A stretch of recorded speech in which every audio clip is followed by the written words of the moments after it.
I don't just talk about other people's stuff, I also make my own. Books in particular. To date, I have 4 books you can check out on Amazon.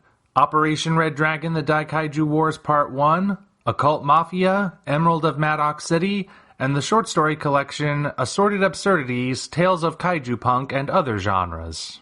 Hop on down to the description for Amazon links to all 4 books. Enjoy whichever ones you read, and enjoy the video.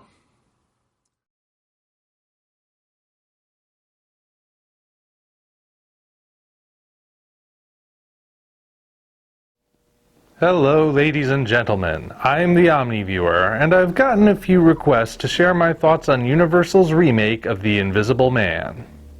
I shared my thoughts on the trailer when it debuted, in which I said it looked intense, but it also looked like a Lifetime movie, and given Universal's recent track record, I was skeptical about how it would turn out. However, I never got around to seeing it in theaters. It was 2020, stuff was happening, you don't need me to remind you. I had always meant to check it out, but my wariness about the quality meant that I was in no particular hurry. You were also a bit cynical about why this movie was made, correct? May as well confess to that too. It's no secret that Universal has been struggling in the age of franchise cinema. Sure, they've got the Jurassic Park and Fast and Furious franchises, but those have yet to make Avengers money. As for their various other attempts, how have they failed? Let me count the ways. Pacific Rim Uprising was a flop, The Incredible Hulk is back at Marvel, and the studio failed to relaunch Dracula and The Mummy while simultaneously blowing their shots with King Kong and The Gill Man, who each went to different studios by way of legal loopholes. Well, okay, The Shape of Water wasn't technically a Gill Man movie, but it started out as a Gill Man movie and they said no. In short, Universal needed a win badly, and they couldn't afford another expensive failure. If they wanted a new franchise, they needed something they could make for cheap, thereby increasing the chances of making a profit, and the cheapest monster in their roster is the Invisible Man. Literally anyone can pull off an Invisible Man illusion, even on a shoestring budget. See how easy it is? I'm doing it right now, as far as you know. Now true, they did commission Blumhouse Productions to do the picture, and Blumhouse is a studio known for making the most of their low-budget features, but this still all seemed very calculated by Universal, like they wanted to guarantee a profit by any means. Ergo, I was not entirely convinced going in that this was anything more than just another cash grab.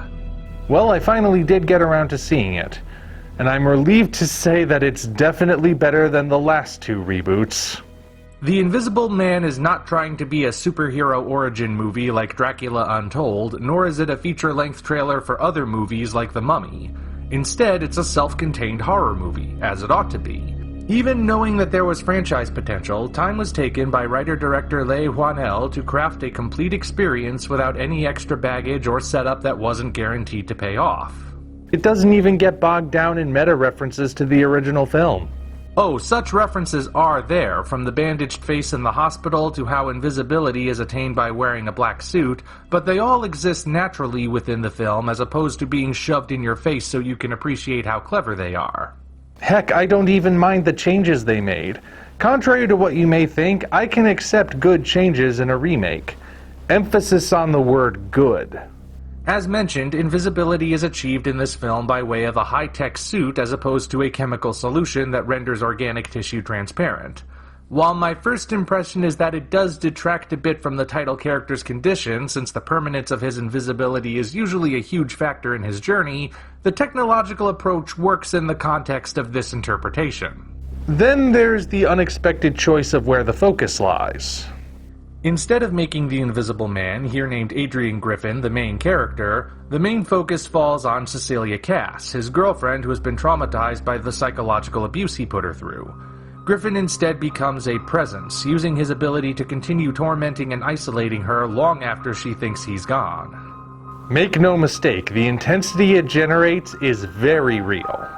Cecilia goes through a lot, and watching her options constantly get snatched away from her by a fiend that nobody believes is real makes for excellent horror. Even the cheapness of the movie doesn't really feel cheap. Most of the scenes in which Adrian is present are nothing but camera angles, from wide shots to POV shots, all meant to let us know Adrian is probably there, even though we're just looking at a wall or an empty space. As cinematography goes, it's a pretty easy trick. Anyone can point a camera down a dark hallway or place it by a corner and claim they filmed The Invisible Man. It's inexpensive, but when it works, and a large reason why it works here is because of the atmosphere. The contrasting of light and shadow, combined with how uncomfortably long certain shots linger on empty spaces, lend themselves well to convincing us that the Invisible Man is in every shot. Add to that some creepy ambient music, and the illusion takes shape. In this way, it sticks close to the classic horror films that I love so much, which play up atmosphere rather than gore to generate scares. So yeah, it's very well done. It's certainly the best monster movie Universal has produced in a long time, and it's about as well crafted as I could ask for. I sense a caveat on the horizon.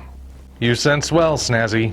There is something about this movie that feels off the mark to me, and unfortunately, it's the Invisible Man himself.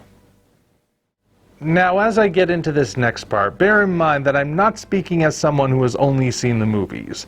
I have also read H.G. Wells' original novel, and I've seen various other works that feature Griffin or some variation of him.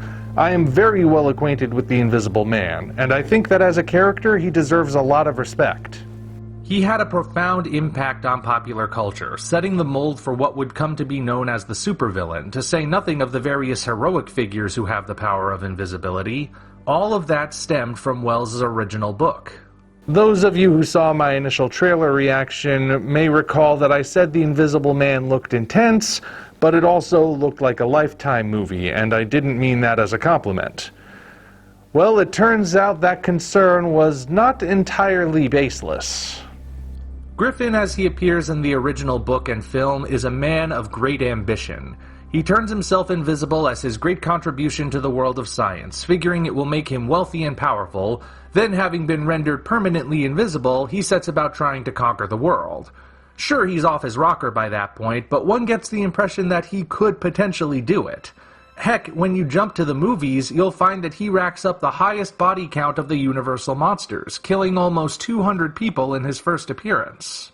Yeah, let that sink in for a moment. In a crowd that includes a vampire, a werewolf, a mummified sorcerer, and a prehistoric amphibian, the one with the most blood on his hands is a transparent but otherwise normal guy who runs around butt naked in the snow. For this remake, however, Griffin is an abusive ex-boyfriend whose greatest ambition is keeping Cecilia under his transparent thumb. That's it. Don't get me wrong, folks. I don't want to diminish the severity of domestic abuse. That is a horrible thing.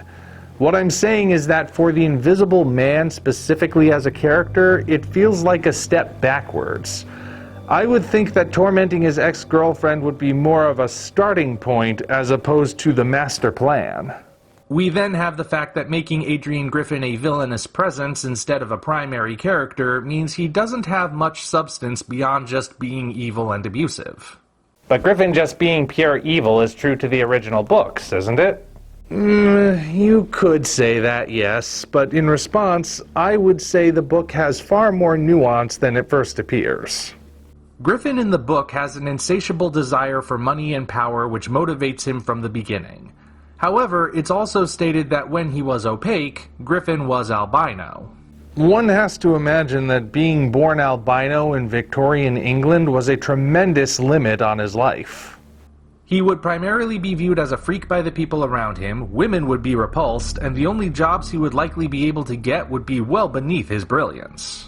Having been dealt such a hand at birth, no wonder Griffin has a chip on his shoulder. While this hardship doesn't excuse his villainy, it helps us understand why he might have wound up that way. He has something to prove, and his ambition drove him over the edge. Beyond that, we need to consider that this is a Universal Monsters production, and as such, we need to consider it in that context as well. Part of what makes those classic Universal films work is how they treat the eponymous monsters. We get to spend time with each of them and see them at points when they aren't killing or terrorizing, thus allowing us to see some humanity within them. We spend time with Lawrence Talbot before he's cursed with lycanthropy, so we feel for him when the curse takes hold and turns him into a ravenous beast. The Gill Man is territorial and primitive, but he displays no menace when watching Kay, and we realize that his fascination with her stems from loneliness. Even Dracula, who has no regrets about being a vampire, still has charm and sophistication which add layers to his wickedness that make him oddly appealing. In his movie, Jack Griffin is still overly ambitious and power-hungry, but when he's with his fiancée Flora, we see a glimpse of the man he once was, and we remember that he is still human underneath all those bandages. Again, it doesn't excuse his evil deeds, but it does help us feel a little more sympathy for him by the end. In the 2020 remake, Adrian Griffin is a villain through and through with no redeemable qualities of any sort. We don't feel bad for him at all because we're given no reason to. In fact, we don't really know much about Adrian at all, do we? We know that he's a brilliant scientist, he doesn't have the financial troubles or social stigmas of his book or classic film predecessors, and he is singularly obsessed with Cecilia. Beyond that, there's little revealed to make us understand why he does what he does. I'm not saying I need something like Joker or Cruella to explain everything, but a little insight would have been nice. After all, abusive behavior doesn't spring forth from a vacuum, and this is actually demonstrated in the movie with Cecilia. Even though Cecilia is our sympathetic protagonist, we see hints here and there that she's got a bit of a mean streak inside her, and it manifests at certain moments when she's emotionally charged. There are plenty of times where she either snaps at people or says things designed to get under their skin. She even subtly manipulates people now and then so she can get her way. Still not convinced? Let me put it this way. One of the ways Adrian isolates Cecilia is by hijacking her email and sending a scathing letter to her sister Emily. And it's worth noting that, as far as we see, Emily never thinks that this is out of character for Cecilia. Now, why would she do that if there was no precedent for this kind of behavior? However, it's clear that Cecilia's abusive characteristics, mild as they are by comparison, likely stem from how she was abused by Adrian.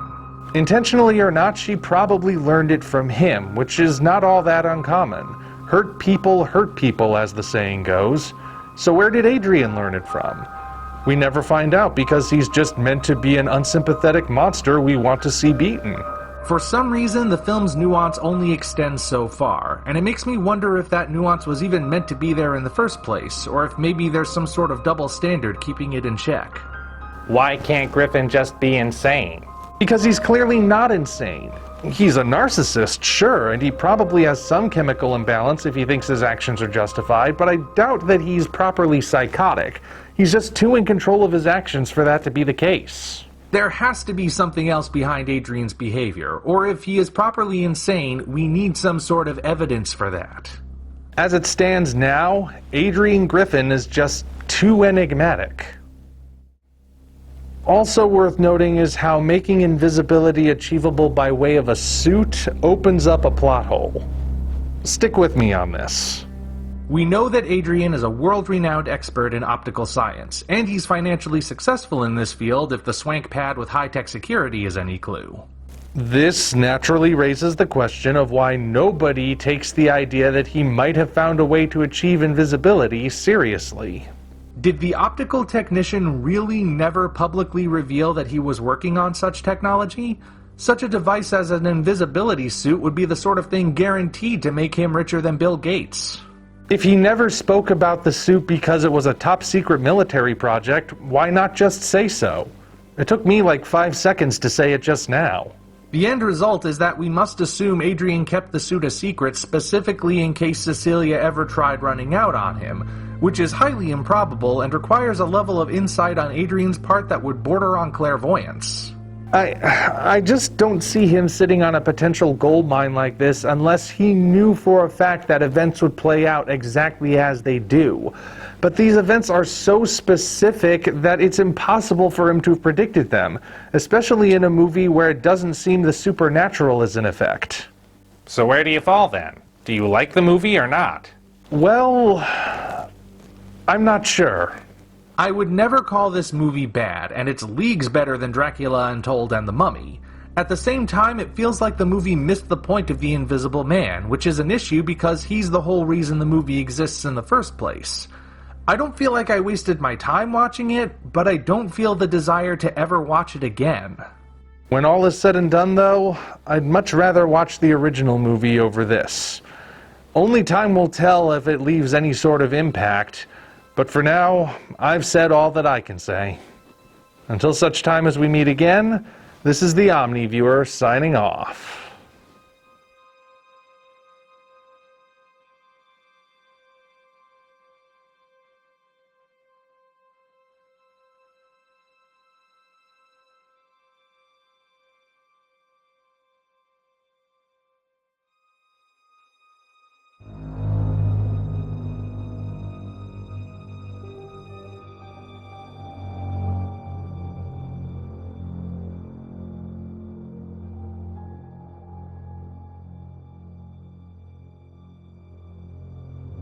Well, hopefully this has taught Universal to make its monster movies actual monster movies by this point. Oh wait, the announced Dracula reboot is going to be a sci-fi western. Well, so much for that. There's gotta be a good Universal Monsters remake somewhere. Come to think of it... Congratulations, you reached the end. If you enjoyed this video, you might want to consider supporting us on Patreon. Of course, the other way to support us is to go to Amazon and check out our books, Operation Red Dragon, The Daikaiju Wars Part 1, The Occult Mafia, Emerald of Maddox City, and Assorted Absurdities, Tales of Kaiju Punk and Other Genres. Also check the description for links to DeviantArt and other platforms we operate. Thank you all for watching. We'll see you next time.